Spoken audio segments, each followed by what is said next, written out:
Birds were stuck in the vent. Yeah. Now Sal is rescuing them.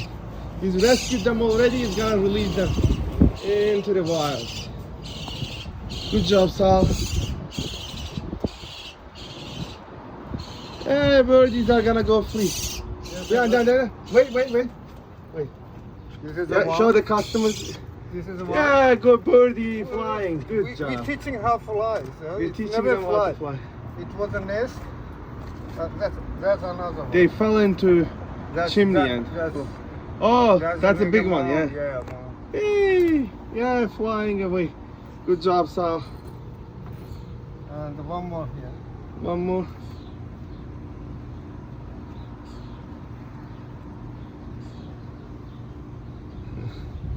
Another one. Show it to the customers first, and then you can let it fly. Another one here. Hey! Give me the kiss. Pest. Yeah. Hey, they're all flying. Good job. Good job, Sal.